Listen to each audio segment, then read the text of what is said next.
$140,000 watches and other wealth signals.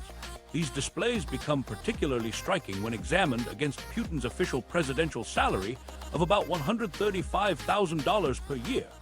His collection of luxury watches, none affordable on his salary, sparks questions about hidden wealth, as research shows he owns at least $500,000 in high-end timepieces.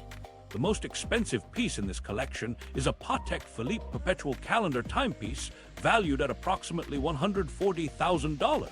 This single watch costs more than Putin's complete yearly salary, yet he wears it casually during official meetings and public events as if the financial implications are irrelevant. The watches Putin has been photographed wearing represent some of the most exclusive timepieces available in the luxury market. Beyond the Patek Philippe, his collection includes pieces from A. Lange and Sirhan, Blancpain, and other manufacturers whose products typically require waiting lists measured in years rather than months. These are not mass-produced luxury items, but handcrafted pieces that often appreciate in value over time. The craftsmanship involved in creating such watches requires specialized skills that only a handful of manufacturers worldwide possess. Each piece represents not just monetary value, but also exclusivity that money alone cannot guarantee, since many of these watches are available only to collectors with established relationships with the manufacturer. Putin's wardrobe choices extend far beyond expensive timepieces to encompass clothing that reinforces the same pattern of inexplicable luxury. His suits come from Italian fashion houses like Kitten and Brioni, with individual pieces costing upwards of $6,000. These are not off-the-rack garments, but custom-tailored pieces created specifically for his measurements and preferences. The fabrics used in these suits often come from mills that have operated for centuries and supply only the most exclusive clientele. The decision to wear such expensive clothing during official appearances suggests that these luxury displays are carefully planned rather than accidental. The psychological strategy behind Putin's luxury displays operates on multiple levels that serve different audiences simultaneously. For domestic consumption within Russia, these visible signs of wealth communicate that their leader operates at the same level as other world leaders and international business figures. The luxury items suggest success and competence while reinforcing Putin's position as someone who commands respect on the global stage. Russian citizens who associate wealth with power and influence receive clear signals that their leader possesses both qualities in abundance. The displays also serve as subtle reminders that Putin has access to resources far beyond those available to ordinary citizens or potential political rivals.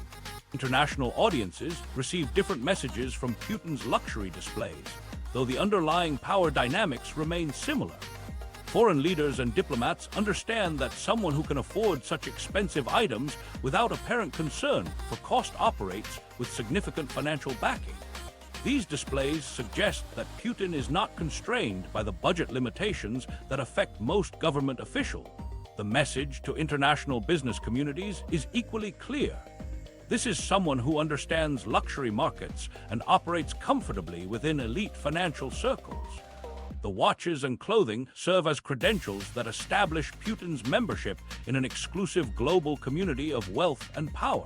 The question of whether these luxury items represent personal property or state assets adds another layer of complexity to Putin's wealth displays. Russian law provides few mechanisms for tracking how government resources are used for official purposes, creating ambiguity about the source of funding for presidential expenses. Items purchased for official use technically belong to the Russian state rather than Putin personally. But the practical distinction becomes meaningless when Putin maintains exclusive access to these assets. The legal structure allows Putin to enjoy the benefits of ownership without the formal responsibilities or documentation that private ownership would require.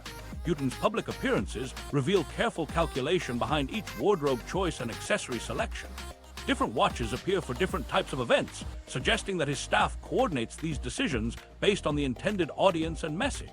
Formal diplomatic meetings feature different timepieces than sporting events or casual encounters with Russian citizens.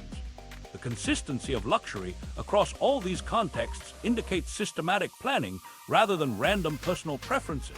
Photography from official events shows Putin's staff paying attention to details like watch positioning and clothing adjustments that ensure these luxury items remain visible to cameras and observers. The wealth signals Putin projects through luxury items communicate his true status despite official financial disclosures that suggest modest means. His ability to access and display such expensive items without explanation creates an aura of mystery around his actual financial resources. The mathematical impossibility of affording these items on his official salary becomes part of the message itself, suggesting that Putin operates according to different rules than those that constrain ordinary officials. This perceived exemption from normal financial limitations reinforces his political authority by demonstrating that conventional restrictions do not apply to his position. The visible contradiction between Putin's modest official financial disclosures and his expensive luxury displays raises fundamental questions about hidden asset structures. The watches and clothing represent only the most visible elements of what appears to be a much larger wealth system operating beyond official documentation. The casual manner in which Putin displays these expensive items suggests confidence that no formal accounting will be required for their purchase or ownership. This confidence implies protective mechanisms that shield Putin from the financial transparency requirements that apply to other government officials. However, these public displays of wealth represent merely the surface of Putin's true lifestyle. While expensive watches and designer suits provide glimpses into his hidden resources, they pale in comparison to the scale of assets that remain completely concealed from public view. The real evidence of Putin's wealth lies not in what he wears to public events, but in the massive construction projects and properties that have been built specifically for his private use. Putin's palace and the $1 billion estate mystery. Satellite imagery from 2005 revealed construction activity at a remote location near Gelendzhik on Russia's Black Sea coast that would eventually become one of the most controversial properties in modern politics. The construction project appeared unremarkable at first, resembling countless other luxury developments that wealthy Russians were building throughout the country during the oil boom year. However, the scale and sophistication of this particular project would eventually dwarf most royal residences, with a final estimated value reaching $1 billion. The property that emerged from this construction would become known as Putin's Palace, though its true ownership remains officially obscured through layers of corporate structures and legal arrangements that demonstrate remarkable complexity. The construction timeline stretched over more than a decade, with work beginning in earnest around 2005 and continuing through various phases until approximately 2020. Italian craftsmen were brought in to handle marble work and decorative elements, while German specialists managed technical systems and infrastructure.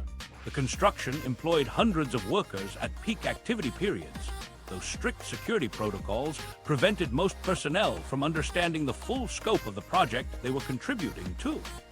Materials were sourced from multiple countries, with some of the most expensive elements arriving from suppliers who typically serve only the most exclusive residential projects worldwide. The network of companies involved in building the estate created a complex web that obscured both funding sources and ultimate ownership. Primary construction contracts were awarded to firms controlled by individuals with long-standing connections to Putin's inner circle. These companies then subcontracted specific work to specialized firms, creating multiple layers between the ultimate client and the actual construction activity.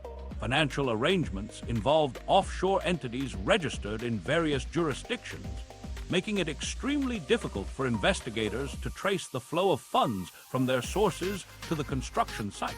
Businessman Sergei Kolesnikov emerged as a crucial witness to the palace's true purpose when he made explosive public claims about Putin's connection to the property.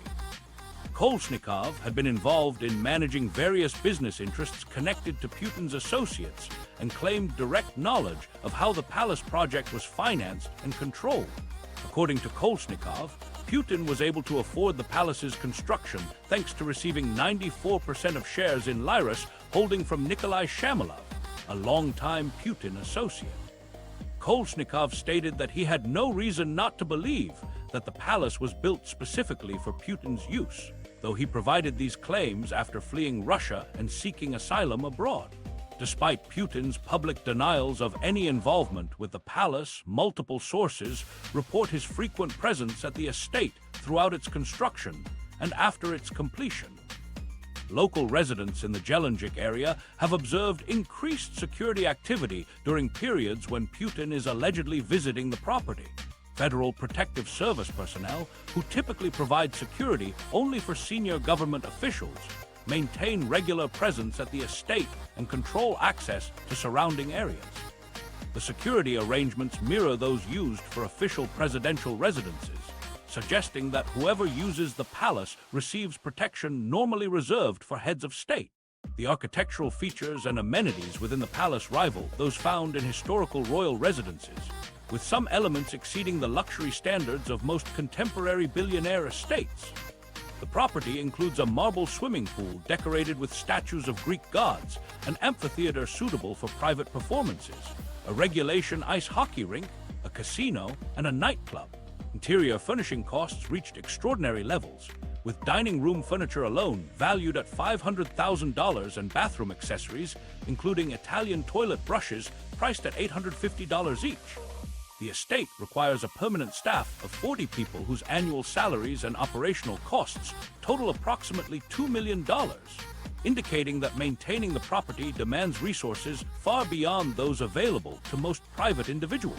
The ownership structure demonstrates sophisticated asset concealment techniques that prevent outside observers from establishing clear beneficial ownership.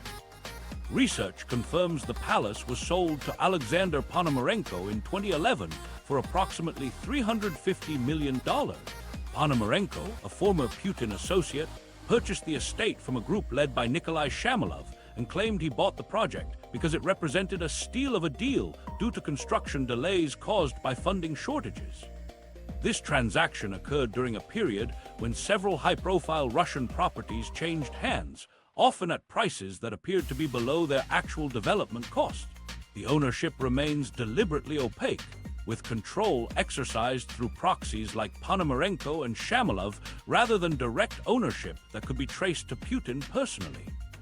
Legal title passes through multiple corporate entities, many of which are controlled by trustees or nominees who may not be the actual economic beneficiaries. These arrangements provide multiple layers of legal protection that make it extremely difficult for investigators or courts to penetrate the true ownership structure. The techniques employed mirror those used by international wealth management firms to protect ultra-high net worth clients from tax obligations, legal liability, and public scrutiny. The palace represents something far beyond Putin's official modest lifestyle, suggesting access to resources that operate entirely outside his documented income sources. The property's amenities and operational requirements indicate that its primary user enjoys a lifestyle comparable to hereditary monarchs or the world's wealthiest private individual. The annual operating costs alone exceed Putin's entire official presidential salary, creating the same mathematical impossibilities that characterize his luxury watch collection and designer clothing.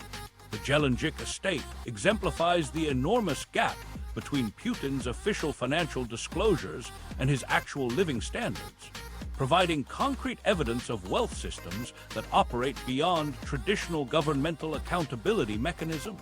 While Putin officially earns approximately $135,000 annually, the palace's construction costs, operational requirements, and luxury amenities suggest access to financial resources measured in hundreds of millions of dollars.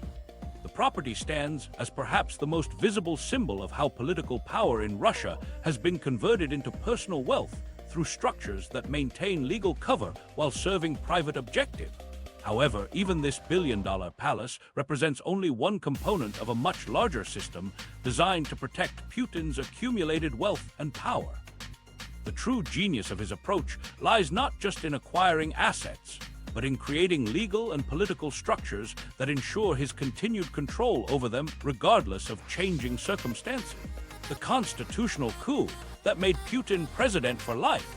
The most dramatic demonstration of these protective mechanisms came through Putin's 2020 constitutional amendments, which fundamentally altered Russia's political system while maintaining the appearance of legitimate governance.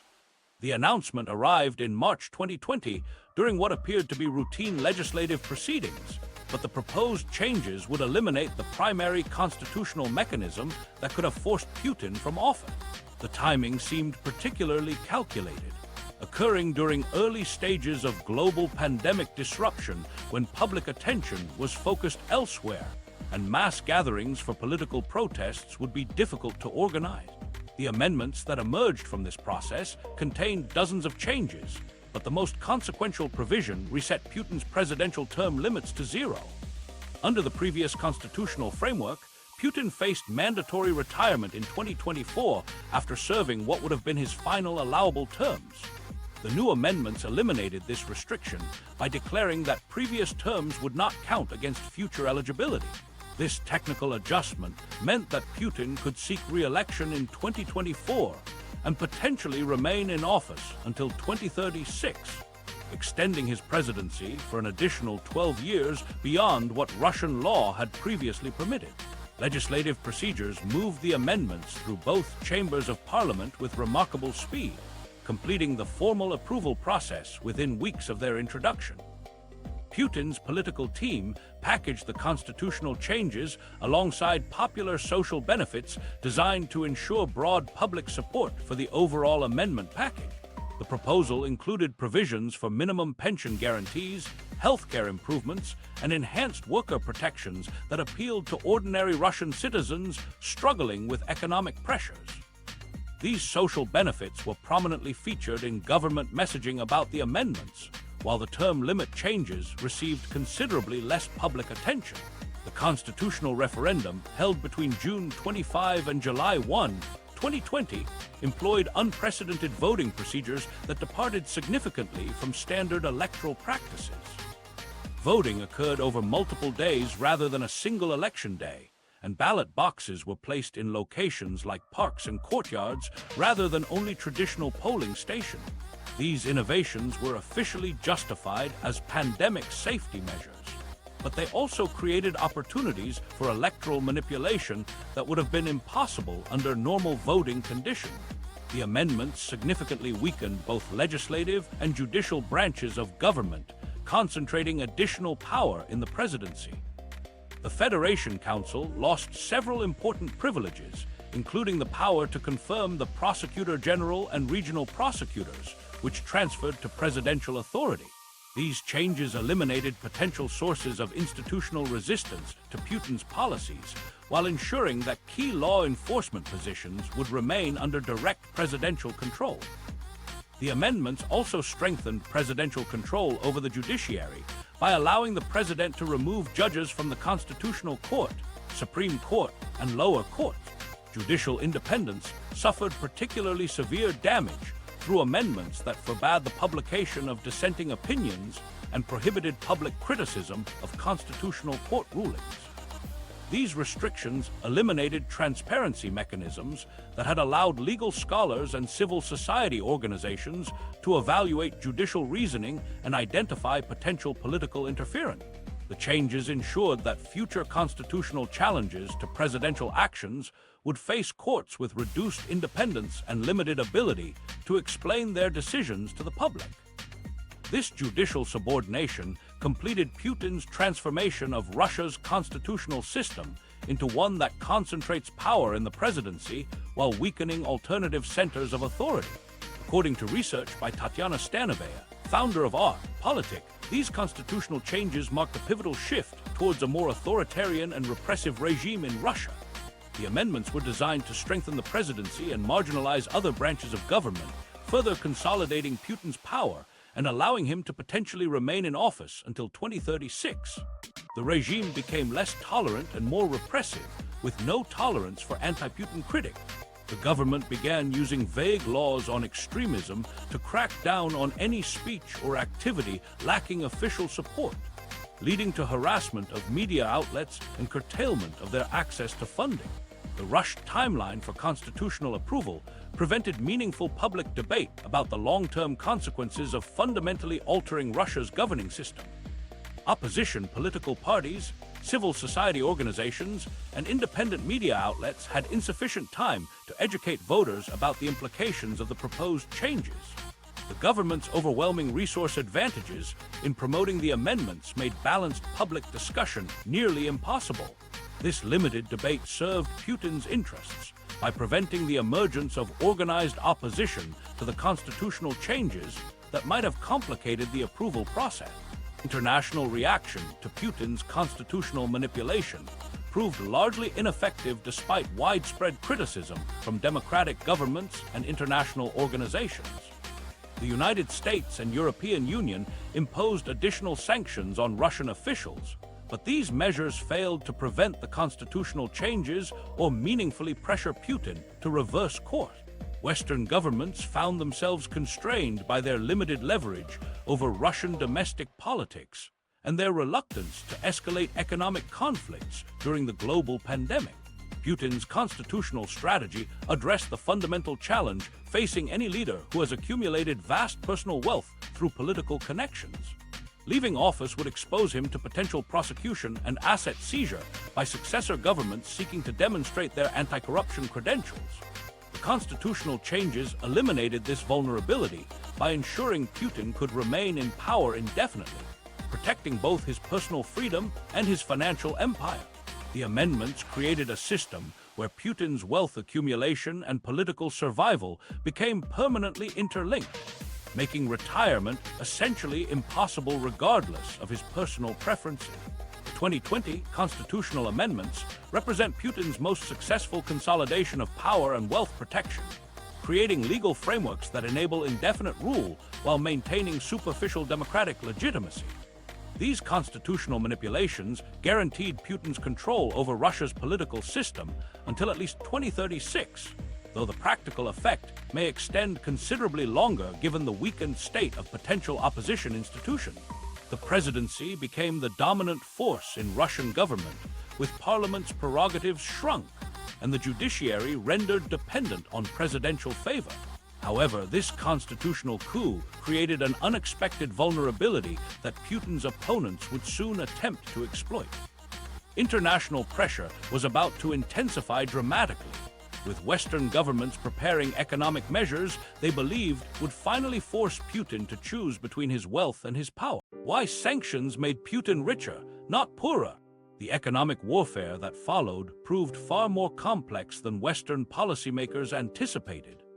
Instead of constraining Putin's wealth accumulation, international restrictions created new opportunities for his network to generate profits through controlled scarcity and monopolized access to forbidden goods. The sanctions regime inadvertently handed Putin's associates exclusive control over entire sectors of the Russian economy, while eliminating competition from Western businesses that had previously operated independently. This transformation allowed Putin's inner circle to charge premium prices for goods and services that Russians could no longer obtain through normal market channels. The import substitution programs launched after 2014 became massive wealth generation schemes for companies controlled by Putin's associates. Russian businesses that had relied on Western suppliers suddenly needed alternatives, creating artificial demand for domestic producers who could fill the gaps left by sanctions. Putin's network positioned itself to capitalize on this forced transition by acquiring or establishing companies in sectors where Western competitors had been excluded. These businesses could charge substantially higher prices than their Western counterparts had demanded, because Russian consumers lacked alternative sources for essential goods and services. Food production provided particularly lucrative opportunities for Putin's allies after agricultural sanctions eliminated European suppliers from Russian markets. Companies connected to Putin's network received preferential access to government subsidies and support programs designed to boost domestic food production. These firms could sell products at prices significantly above international market rates, because Russian consumers could no longer access cheaper European alternatives. The agricultural sanctions created protected markets, where Putin's associates enjoyed guaranteed profits without facing meaningful competition from more efficient foreign producers. Black market operations emerged almost immediately after sanctions took effect, creating new revenue streams that operated entirely outside official oversight systems. Products that Russians could no longer import legally commanded premium prices when obtained through unofficial channel. Putin's network used its political connections and intelligence capabilities to establish sophisticated smuggling operations that brought sanctioned goods into Russia at markups that often exceeded legitimate retail prices by several hundred%. These operations required coordination between customs officials, transportation networks, and distribution systems that only well-connected insiders could manage effectively. The banking sector sanctions forced Russian businesses to become more dependent on financial institutions controlled by Putin's associates. Western banks that had previously provided loans and financial services to Russian companies withdrew from the market, creating opportunities for domestic banks with political connections to fill the void. These institutions could charge higher interest rates and fees than their Western counterparts had demanded, because Russian businesses lacked alternative sources of financing. The concentration of financial services among Putin-friendly banks generated substantial profits while increasing the political dependence of Russian business leaders. Energy sector sanctions created some of the most sophisticated evasion schemes that generate massive profits for Putin's network today. The shadow fleet of tankers that transports Russian oil to countries like China and India operates through complex ownership structures that obscure the true beneficiaries of these transactions. Insurance companies, shipping firms, and trading operations controlled by Putin's associates earn substantial commissions from facilitating oil exports that technically violate Western sanctions. These businesses charge premium rates for their services because they provide the only viable means for Russia to access international energy markets. Putin's allies became exponentially more valuable as intermediaries after sanctions eliminated direct business relationships between Russian companies and Western suppliers. Any Russian business that needed Western technology, equipment, or services had to work through intermediaries who could navigate sanctions restrictions and maintain relationships with foreign suppliers.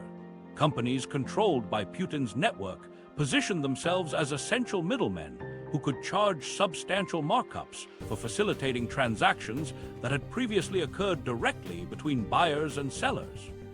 These intermediary operations generate profits from every transaction while creating additional dependencies that strengthen Putin's political control.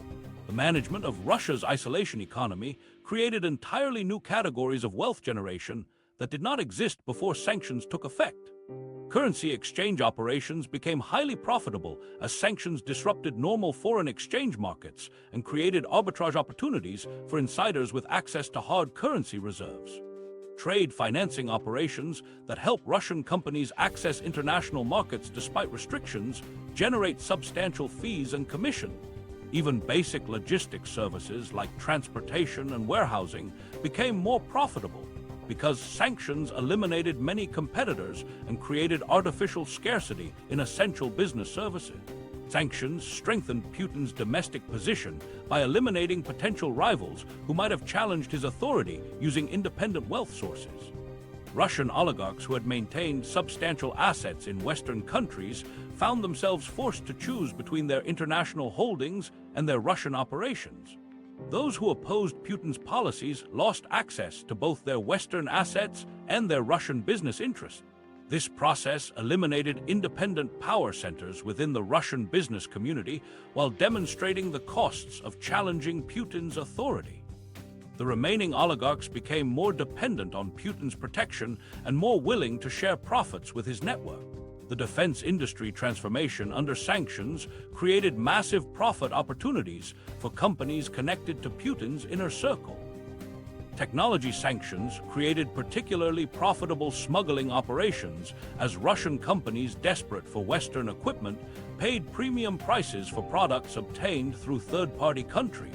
Components for everything from telecommunications infrastructure to industrial machinery commanded markups of several hundred% when obtained through unofficial channels.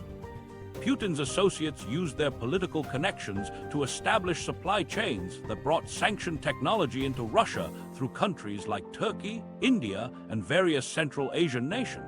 Estimates of Putin's total wealth range from $60 billion to $200 billion, according to credible experts, with much of this growth occurring after 2014 despite increasingly comprehensive international sanctions. The World Bank, IMF, and OECD reported that while Russia's economy contracted by 2.1% in 2022, this aggregate decline masked significant wealth concentration among Putin's inner circle, who profited from managing the sanctions economy. The 2023 recovery of 2.2% growth was largely driven by increased military spending that primarily benefited companies controlled by Putin's network. Rather than constraining Putin's wealth accumulation, international sanctions created new monopolistic opportunities that generated profits far exceeding what would have been possible in competitive markets. However, the sanctions economy would soon pale in comparison to the wealth generation opportunities that emerged from Putin's most consequential decision. The transformation of Russia into a wartime economy would create profit streams that dwarfed even the most successful sanctions evasion scheme. The Ukraine war profit machine. Russia's military budget jumped from approximately $65 billion in 2021 to over $100 billion by 2024, representing nearly double the share of GDP that the United States spends on defense. According to the Center for European Policy Analysis, this massive increase created unprecedented opportunities for companies connected to Putin's inner circle to secure lucrative government contracts. The defense budget expansion occurred with minimal public oversight, as wartime emergency measures suspended normal procurement regulations and competitive bidding requirements. Parliamentary oversight committees that might have questioned contract awards found their authority curtailed under emergency legislation passed shortly after the invasion began. Defense contracting became the primary mechanism for converting military spending into personal wealth for Putin's network. Rostec, the state defense conglomerate led by Sergei Chemizov, a longtime Putin ally, received contracts worth billions of rubles for everything from ammunition production to military vehicle manufacturing. These contracts were awarded at prices significantly above international market rates, with markups that reflected the absence of competitive pressure rather than actual production costs. Wartime emergency powers eliminated virtually all oversight mechanisms that might have prevented or exposed contract irregularity. The State Duma passed legislation that classified most defense spending details as state secrets, preventing journalists and opposition politicians from examining how military budgets were actually allocated.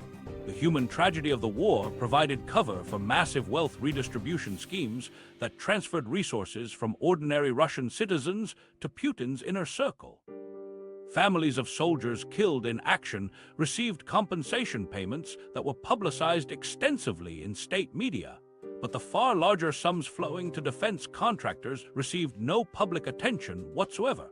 The government offered substantial signing bonuses and competitive salaries to military recruits, but these payments represented a fraction of the profits generated by companies supplying military equipment and services.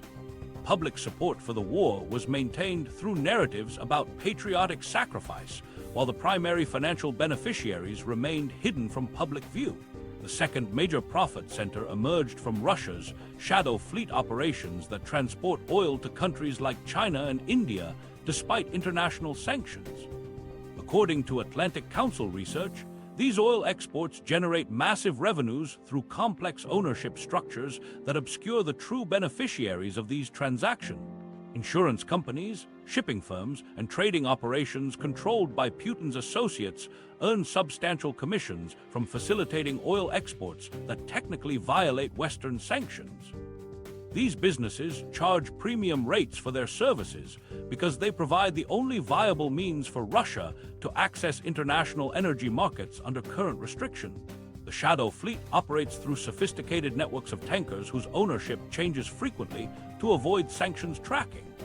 Ships are registered in multiple jurisdictions and often change names and flags during single voyages to complicate enforcement efforts. The insurance arrangements for these vessels require specialized companies that understand sanctions evasion techniques and maintain relationships with buyers in non-sanctioned countries. Putin's network positioned itself to control these essential services, generating profits from every transaction while creating additional dependencies that strengthen his political control over Russia's energy sector. Wartime nationalism provided ideological justification for increased state control over the Russian economy, enabling Putin's network to seize assets from businesses that had operated independently. Companies whose owners criticized the war or failed to demonstrate sufficient loyalty found themselves subject to forced nationalization or asset seizure. These confiscated businesses were then transferred to individuals connected to Putin's inner circle at prices far below their actual market value. The seizure process was justified through patriotic rhetoric about supporting the war effort, but the primary effect was transferring wealth from independent business owners to Putin's associates. The government used wartime economic policies to build a coalition of beneficiaries who had direct financial stakes in continuing the conflict. Military contractors and shadow fleet operators all generated higher profits during wartime than they had achieved during peacetime operations. This created a powerful interest group that benefited financially from prolonging the conflict regardless of its strategic or humanitarian cost. The economic incentives aligned the financial interests of Putin's inner circle with the continuation of military operations, making it more difficult to negotiate peaceful resolutions that would eliminate these profitable opportunities. Current estimates suggest that Putin's network has generated wealth exceeding $50 billion from war-related contracts and resource extraction since 2022, despite the enormous costs imposed on the Russian economy overall. The Russian economy expanded by 4.3% in 2023, driven primarily by military spending that benefited companies controlled by Putin's associates. This growth occurred even as the broader economy faced challenges, including persistently high inflation and interest rates that reached 20% by 2025. The concentration of war profits among Putin's inner circle created a redistribution of wealth that strengthened his political position while imposing substantial costs on ordinary Russian citizens who bore the burden of inflation, conscription, and economic disruption without receiving corresponding financial benefit. The scale of wealth generated through defense contracting and shadow fleet operations represents only the visible portion of Putin's financial empire. The true genius of his system lies not in the assets he accumulates, but in how those assets are held and controlled through structures that provide complete protection from legal challenges or political changes. Understanding this wealth requires examining not what Putin owns directly, but rather the network of individuals who hold everything on his behalf, while ensuring his absolute control over resources that exceed the economic output of entire nations. The network that keeps Putin's billions hidden. This complex financial architecture operates through a carefully selected group of trusted associates who serve as Putin's proxies in managing billions of dollars in assets. The most remarkable aspect of Putin's wealth system is that he may not technically own a single asset personally, yet controls financial resources that exceed the GDP of most countries. This arrangement provides him with complete plausible deniability, while maintaining absolute authority over vast holdings managed by individuals whose loyalty was established decades before Putin gained political power. The network that manages Putin's hidden wealth consists primarily of individuals he has known since childhood, practiced judo with during his youth, or worked alongside during his KGB career. These relationships formed long before Putin gained political power, creating bonds of personal loyalty that extend far beyond normal business partnerships. Childhood friend Arkady Rotenberg built a construction empire through government contracts, while his brother Boris developed banking and infrastructure businesses. Their success stems directly from their personal relationships with Putin rather than superior business acumen or competitive advantages. Sergei Roldugin represents perhaps the most striking example of how Putin's proxy system operates through personal relationships rather than business expertise. Roldugin is a professional cellist who has performed with the St. Petersburg Philharmonic Orchestra throughout his career and maintains no obvious qualifications for managing large-scale financial operations. Despite his musical background, Roldugin has accumulated assets worth billions of dollars through investments in oil companies and other business entities that began during the 1990s. Media reports describe Roldugin as Putin's best friend and the godfather to one of Putin's children, suggesting that personal trust rather than financial expertise determines his role in managing Putin's wealth. The Panama Papers revealed sophisticated offshore structures that Putin's network uses to conceal asset ownership across multiple jurisdictions. The leaked documents from Mossack Fonseca exposed how 3 of Putin's close associates held offshore holdings worth approximately $2 billion combined, managed through complex legal arrangements designed to obscure beneficial ownership. According to the CEPR's Global Sanctions database, these offshore structures demonstrate the scale of wealth held by Putin's proxies, with 1,500 sanctioned persons having $20 billion in frozen assets across various jurisdictions. The proxy system provides Putin with perfect plausible deniability because his name appears nowhere in official documentation while he maintains complete control over asset deployment. Political scientist Karen Dawisha argues that Putin's true wealth stems from his position as president, which allows him to take what he wants without needing a written contract, as he is the law. This arrangement means that Putin can enjoy all the benefits of ownership without the legal vulnerabilities that formal ownership would create. Financial investigators note that Putin controls wealth through proxies who owe their fortunes to him and must honor his request. Personal relationships form the backbone of Putin's wealth management system because they provide security that legal contracts cannot match. These relationships were established long before Putin gained significant political power, creating bonds that transcend normal business partnerships. Childhood friends understand that their wealth depends entirely on Putin's continued political success, making them reliable guardians of his financial interests. Former KGB colleagues share similar backgrounds and understand the importance of operational security and compartmentalized information. Loyalty within Putin's network is maintained through carefully balanced systems of rewards and implicit threats that make cooperation more attractive than betrayal. Proxy holders receive substantial compensation for managing Putin's assets, often becoming wealthy beyond their wildest dreams through their association with his network. The rewards include not just financial benefits, but also political protection, business opportunities, and social status that would be impossible to achieve independently. However, the system also makes clear that betrayal would result in the complete destruction of everything proxy holders have built through their association with Putin's network. Former billionaire Sergei Pugashev provides insight into what happens to those who attempt to betray Putin's trust or keep assets for themselves. Pugashev, once known as Putin's banker, claims that Putin considers everything belonging to the Russian Federation to be his, including Gazprom and private companies. Pugashev's own experience demonstrates the consequences of falling out of favor with Putin's network. After disagreements with Putin's policies, Pugashev lost his banking empire and was forced into exile, watching as assets he had built over decades were redistributed among Putin's remaining allies. The UK government has officially recognized how Putin's wealth system operates, stating that Putin's lavish lifestyle is funded by a network of family, friends, and elites, with their reward being influence over Russian state affairs. This governmental assessment acknowledges that Putin's associates earn millions from deals that seemingly could not have been secured without his patronage.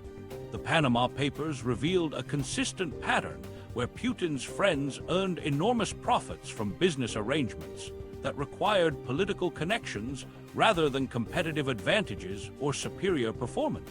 Money flows through Putin's proxy network using offshore entities in locations like Cyprus, the Cayman Islands, and Delaware, according to economist Anders Östlund's analysis of the wealth management system. These jurisdictions provide legal frameworks that separate beneficial ownership from legal title while maintaining banking secrecy protections that prevent outside investigation.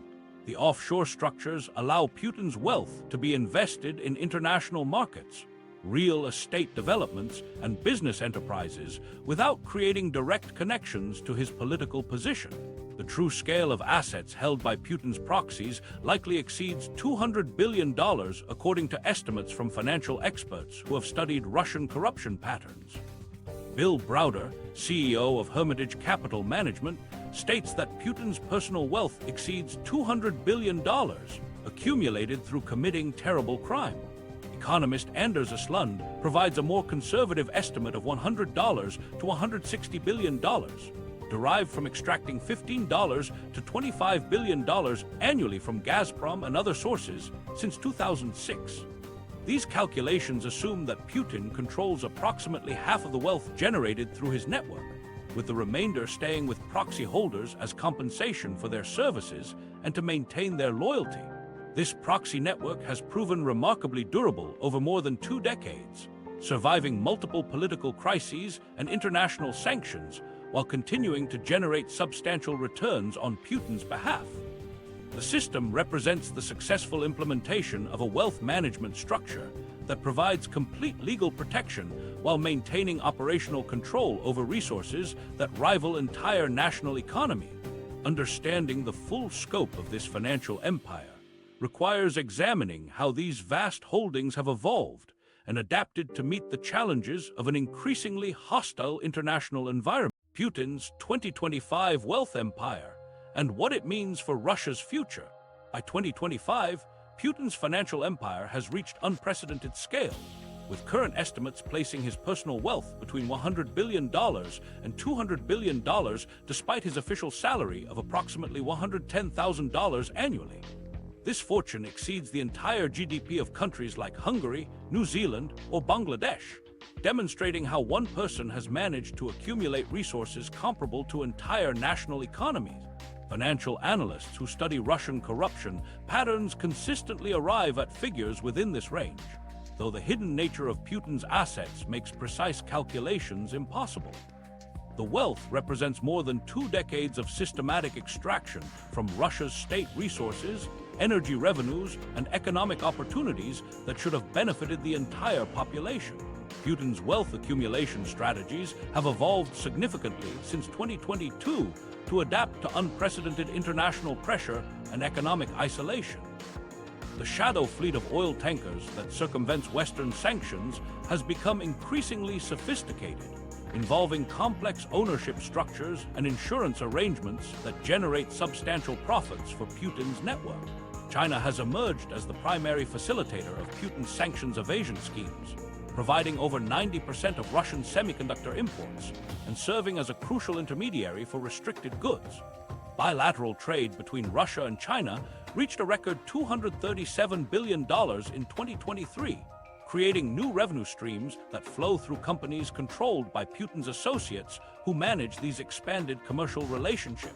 The military-industrial complex has transformed into Putin's most profitable wealth generation mechanism since the Ukraine invasion began. Defense spending now accounts for approximately 1/3 of all public expenditures, with military contracts flowing primarily to companies owned by Putin's inner circle rather than the most efficient producer. This reallocation of government resources has created a war economy that benefits Putin's network while imposing substantial costs on ordinary Russian citizens who face declining living standards.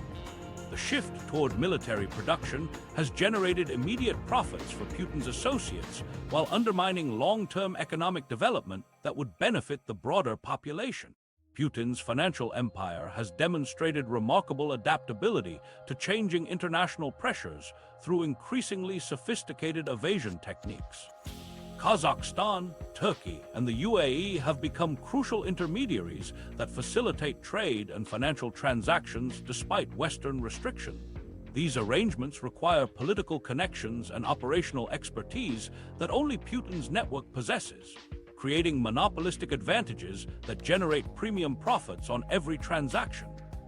The technical complexity of modern sanctions evasion has made Putin's associates even more valuable as intermediaries, while expanding their opportunities to extract profits from Russia's international economic relationship. The implications of having a leader whose personal wealth depends on maintaining power indefinitely extend far beyond normal corruption concerns. Putin's financial empire has become so intertwined with Russia's state structures that his political survival and wealth protection have merged into a single imperative. This fusion means that Putin cannot retire or transfer power without risking the complete destruction of his financial network and potential prosecution for decades of wealth extraction. The 2020 constitutional amendments that eliminated presidential term limits were not just political maneuvers, but essential wealth protection strategies that ensure Putin can remain in office until at least 2036. The sustainability of Putin's wealth system faces increasing challenges as Russia's economy shows signs of structural weakness despite short-term military spending boosts. Russia's GDP expanded by 4.3% in 2024, but this growth was entirely driven by military expenditures that divert resources from civilian sectors and long-term productivity improvement.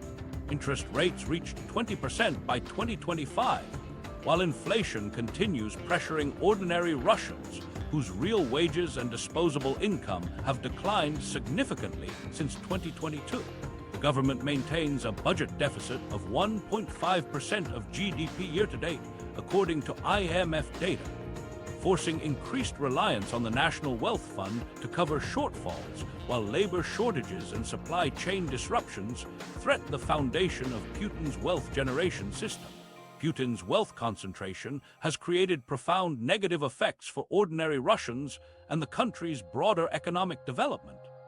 The focus on military production and sanctions evasion has diverted investment capital, technological expertise, and human resources away from civilian industries that could improve living standards and competitive positioning. The lack of transparency and accountability in Putin's financial system has contributed to widespread corruption that undermines economic efficiency across all sectors. Resources that could have funded education, healthcare, infrastructure, and innovation have instead been channeled toward Putin's personal enrichment and the military activities that protect his political position. The connection between Putin's personal enrichment and increasingly authoritarian policies has created a self-reinforcing cycle that makes political liberalization impossible. Putin's wealth accumulation requires continued control over state resources, regulatory systems, and legal institutions that could expose or threaten his financial empire. Each expansion of authoritarian control generates new opportunities for wealth extraction while eliminating potential sources of opposition or accountability. The war economy has provided justification for even greater state control over private businesses, allowing Putin's network to seize assets from companies whose owners demonstrate insufficient loyalty or political reliability. The durability of Putin's system beyond his eventual departure from power appears questionable given its dependence on his personal relationships and political authority. The network of childhood friends, former KGB colleagues, and judo partners who manage Putin's wealth exists primarily because of personal loyalty rather than institutional structures that could survive leadership changes. Potential successors would face the challenge of maintaining control over this network while establishing their own legitimacy, creating opportunities for internal conflicts that could destabilize the entire system.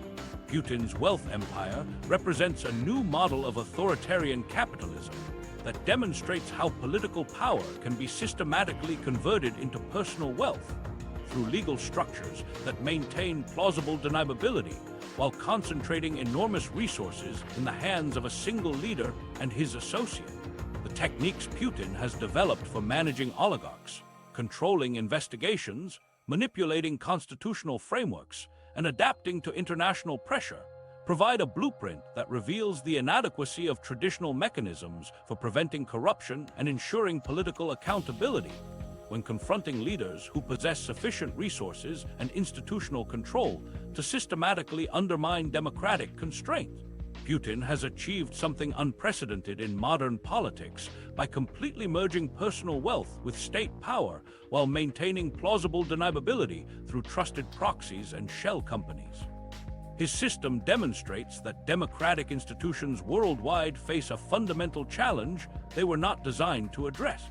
When political leaders can accumulate resources comparable to entire national economies while technically owning nothing, conventional accountability mechanisms become meaningless. Only new, coordinated financial measures, targeting sanctions on key intermediaries, dismantling offshore trust structures, maintaining pressure on energy revenues, can constrain a wealth system built entirely outside conventional transparency norms. Traditional sanctions have proven inadequate against leaders who have essentially fused personal enrichment with state control, requiring democratic nations to develop more sophisticated countermeasures that can effectively address authoritarian wealth concentration and its impact on global stability.